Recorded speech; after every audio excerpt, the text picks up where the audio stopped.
ठंड में 10 फीट लंबे बालों वाला गांव। चलो जरा दिखाओ, तुम्हारे बालों की अच्छी सी मालिश कर देती हूँ, तुम्हारे बाल कमजोर हो रहे हैं। पायल अपने बेटे चिंटू के सिर में मालिश कर रही थी। कहाँ कमजोर हो रखे हैं माँ मेरे बाल तो सबसे लंबे, देखो तो कितने सुंदर काले घने बाल है। हाँ तो बेटा, अगर इतने सुंदर बालों को ऐसे ही बरकरार रखना है तो उसके लिए अच्छे तेल की मालिश तो करनी ही होगी। मालिश करने के बाद पायल अंदर चूल्हे पर जाकर सभी के लिए खाना बनाती है और सब खाना खाकर अपने अपने काम पर चले जाते हैं। लेकिन इस गांव में 10 फीट लंबे बालों का रहस्य क्या था और इस रहस्य के साथ ऐसी कौन सी घटनाएं जुड़ी थी जिसकी वजह से इस गांव के ऊपर भारी मुसीबत भी आने वाली थी, जानने के लिए आगे बढ़ते हैं। देखो, आज मैंने अपने 10 फीट लंबे बालों के साथ कितना सुंदर डिजाइन किया है। मेरी मम्मी ने बनाया है इसे। हाँ, तुम्हारा डिजाइन बहुत अच्छा है। मेरी मम्मी ने भी आज मेरी कितनी सुंदर लंबे चोटी की है। चिंटू तो गांव के बाकी बच्चों के साथ मिलकर स्कूल जा रहा था। यहाँ तकरीबन हर किसी के, चाहे लड़का हो या लड़की, सभी के 10 फीट लंबे बाल थे। मैंने भी आज अपना नया हेयर स्टाइल करने की कोशिश की है। अच्छा है, और हमारे लंबे बालों की वजह से तो हमें ठंड भी नहीं लगती। बिल्कुल सही कहा तुमने, हमारे लंबे बालों को ही अगर हम अपने शरीर पर लपेट लेते हैं तो हमें ठंड भी नहीं लगती है। मुझे तो मेरे 10 फीट लंबे बाल बहुत पसंद है। अब सभी बच्चे स्कूल जाते हैं। वहीं पर एक दूसरे गांव के एक छोटा बच्चा आता है जिसके बाल ज्यादा लंबे नहीं थे। अरे मोनू, अपनी मम्मी को भी बोला कर कि तुझे अच्छा खाना खिलाए और अच्छे से मालिश करे ताकि तेरे भी हमारे जितने लंबे बाल हो सके। ऐसा लग रहा है जैसे राजू के बाल तो कोई जानवर खाकर चला गया, एकदम टकला है। बिल्कुल सही कहा, इसके बालों में तेल लगाना शुरू करने से पहले ही खत्म हो जाता होगा, क्योंकि हमारे पास तो लंबे कमाल के बाल हैं और इसके सिर पर सिर्फ सैंपल के लिए छोटे से बाल। इस तरह सभी हंसते हुए मोनू का मजाक उड़ाते थे और वो बेचारा चुपचाप उदास होकर बैठ जाता था। इस गांव के सभी के 10 फीट लंबे बाल होने के साथ साथ ये गांव पूरी तरीके से संपन्न भी था।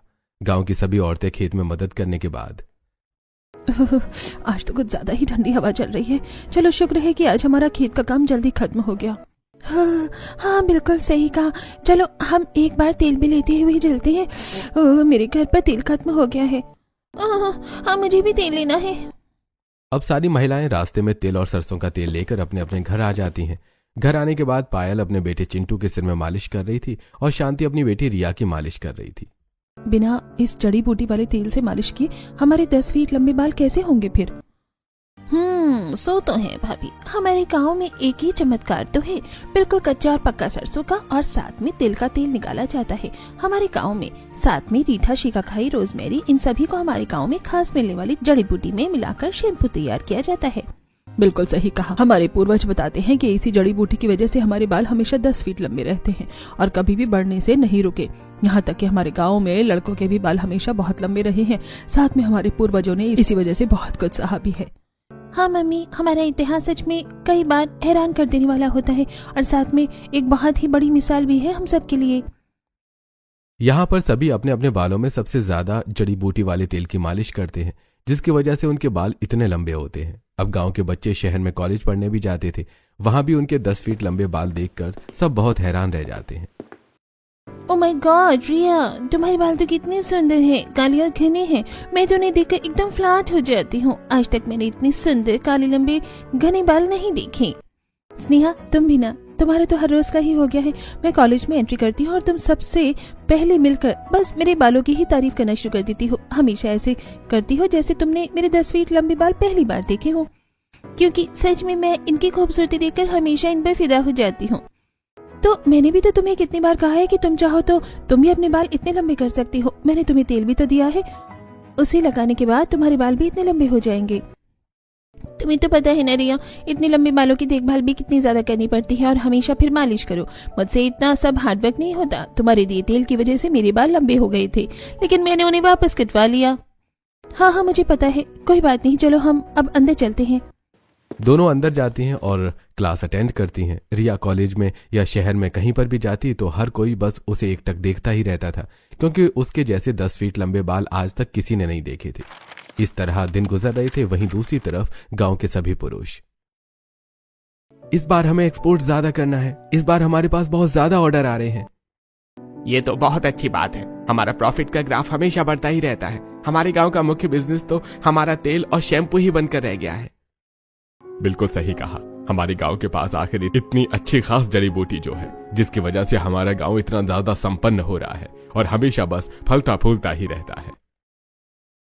अरे मैं तो चाहता हूँ कि हमारे गांव को हमेशा इस तरह मुनाफा होता ही रहे, बस तभी तो हमारा यह बिजनेस अच्छा चल रहा है और हमारी फैक्ट्रियां भी बहुत ज्यादा हो रही हैं। तुम्हें पता है, हमारे गांव में कुछ लोग इंटरव्यू लेने भी आने वाले हैं। उन्हें देखना है कि हमारे गांव में सभी के इतने लंबे बाल सच में हैं या नहीं। अरे आने दो किसी को भी, जब वो खुद अपनी आंखों से देखेंगे ना तब खुद उनके होश उड़ जाएंगे। इस तरह गांव में बहुत सारे तेल और शैम्पू के ऑर्डर आते हैं। हर कोई ऑर्गेनिक तेल और शैम्पू लेना पसंद कर रहा था। इसकी वजह से बाकी सबके बाल भी काफी अच्छे लंबे हो जाते थे। वहीं दूसरी शाम होते ही जब सब अपने अपने घर पर चले जाते हैं, पायल चूल्हे पर खाना बना रही थी और वो हर खाने में मेथी दाना डाल रही थी। अरे बहू, मेथी दाना खत्म हो गया और तूने मुझे बताया नहीं। मुझे बताना चाहिए था ना। तुझे पता है ना हमारे लिए खाने में मेथी दाना कितना ज्यादा जरूरी है। बिल्कुल सही कहा, मेथी दाना के बिना तो खाना कुछ भी नहीं हो पाएगा। यहाँ तक कि कड़ी पत्ता और दालचीनी भी बहुत जरूरी है हमारे लिए। इस गांव में हर किसी के घर में और कुछ मिले या ना मिले, लेकिन खाने में मेथी दाना, कड़ी पत्ता और दालचीनी जरूर मिलेगा। क्योंकि सिर्फ तेल से मालिश करना ही जरूरी नहीं है, हमें अपने खान पान को भी अच्छा रखना चाहिए, जिसकी वजह से हमारे बाल लंबे, घने और काले होते हैं। इसमें सबसे बड़ी रामबाण चीज मेथी दाना और करी पत्ता है। इसीलिए तो दादी हमारे बाल इतने लंबे होते हैं और एकदम चमकदार होते हैं। बिल्कुल सही कहा बेटा। अच्छा, इसीलिए मुझे समझ आया कि हमारा तेल जब दूसरे गांव के लोगों के पास जाता है तब उनके बाल हमारी तरह 10 फीट लंबे क्यों नहीं हो पाते। बिल्कुल बेटा, सिर्फ तेल लगाना भी जरूरी नहीं है, उससे हमारे बालों की केयर तो अच्छी हो जाएगी, लेकिन हमारे शरीर के हर अंग को जो पोषण मिलता है वो हमारे पेट से ही मिलता है। जब तक हम खाना पीना नहीं सुधारेंगे तब तक हमारा शरीर भी हष्ट पुष्ट कैसे होगा। वहीं दूसरे घर में ये लड़की बिना कभी मेरी बात नहीं सुनती। तुम जरा सीधी बैठो, मुझे तुम्हारे बाल बनाने दो। मम्मी, मेरी गर्दन भी दुख रही है, अब बहुत देर हो गई। आप कब से मेरे सिर की मालिश कर रही हो? अब तक आपने मेरे बाल तक नहीं बनाए हैं और कितना टाइम लगेगा? जब इतने लंबे बाल होंगे तो टाइम तो लगेगा ही। अब चुपचाप शांति से बैठ जाओ, वरना देख लेना तुम्हारी पिटाई कर दूंगी। मम्मी प्लीज अब जल्दी करो, मुझसे ऐसे अब और दिन नहीं बैठा जा रहा। कोई बात नहीं बेटा, आप जल्दी जल्दी कर दो। पिंकी अभी छोटी है, परेशान तो हो ही जाएगी ना बच्ची। जब इतने बड़े बाल होंगे तो परेशान होना तो बनता ही है। ठीक है मम्मी जी, बस अभी जल्दी से कर देती हूँ।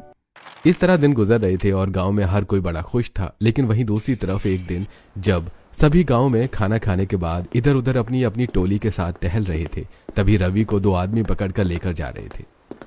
अरे क्या हो गया? तुम इस तरह रवि बेटे को घसीट कर कहाँ ले जा रही हो? अरे हाँ बिल्कुल, आगे ऐसी क्या बात हो गई है जो तुम इस तरीके से लेकर जा रहे हो? अभी जल्दी ही आपको पता चल जाएगा। हम सरपंच के पास जा रहे हैं, पूरे गांव की बैठक होने वाली है। इतना कहकर रजत और आरव दोनों ही रवि को घसीटते हुए सरपंच के पास ले जाते हैं और पीछे वहीं सारी महिलाएं।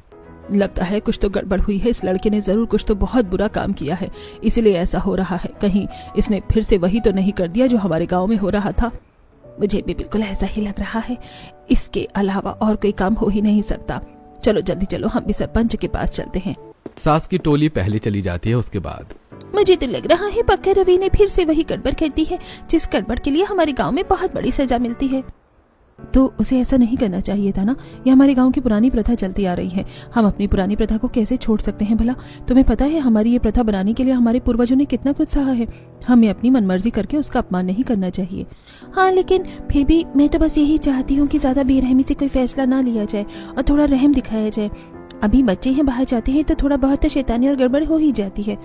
अरे बच्चे 5-10 साल के होते हैं, इतने बड़े होने के बाद वो बच्चे नहीं रहते, जवान हो जाते हैं, उन्हें सब कुछ पता चल जाता है।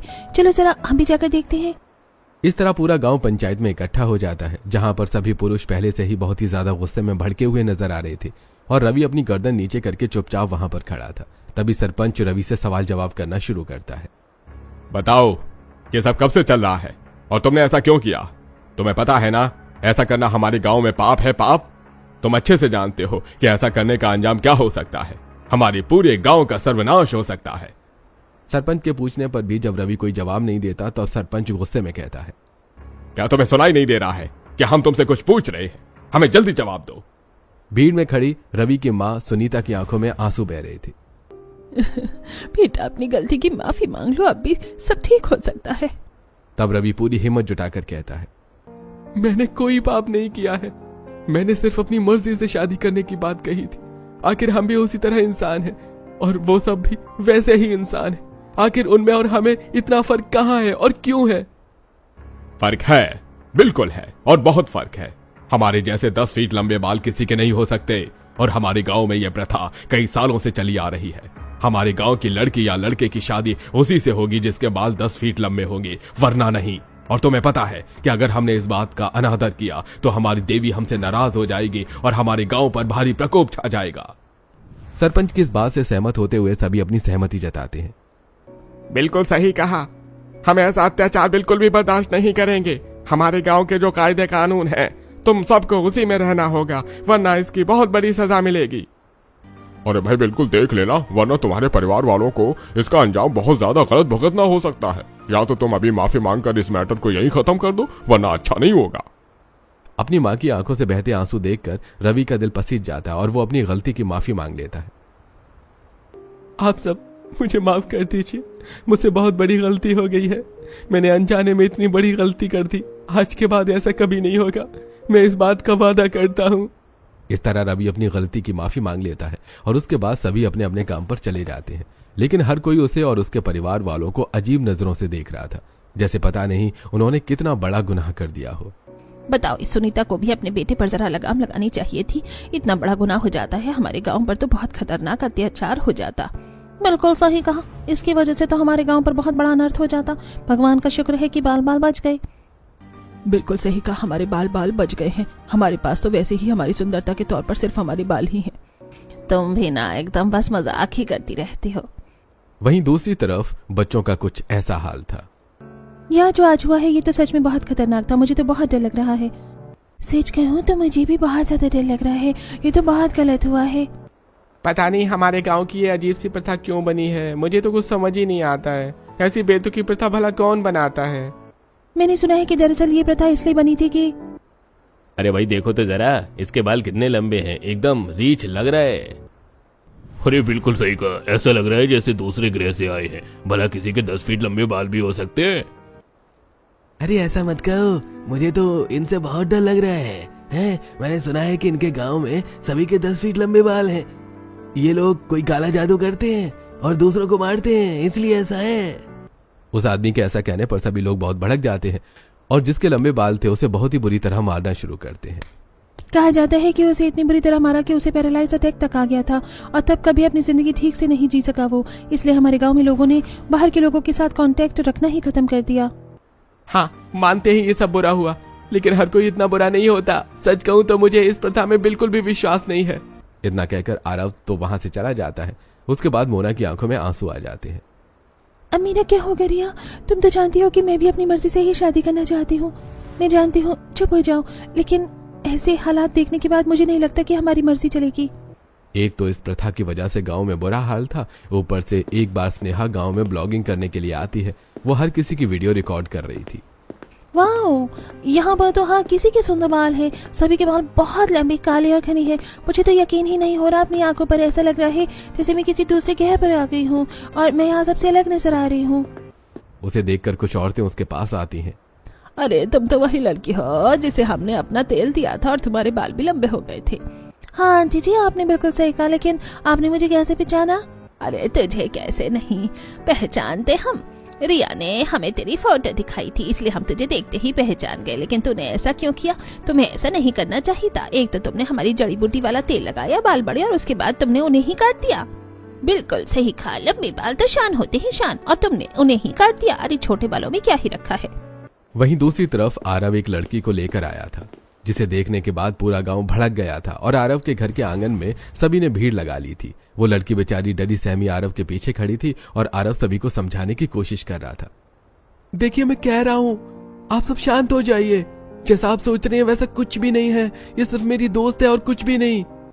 अरे सिर्फ दोस्ती होती तो हमारे गांव में घर तक थोड़े आती। बिल्कुल सही कहा, कहीं तुम भी उस मोहन की तरह ही तो नहीं कर रहे हो? वो भी उस लड़की के साथ भागने से पहले इस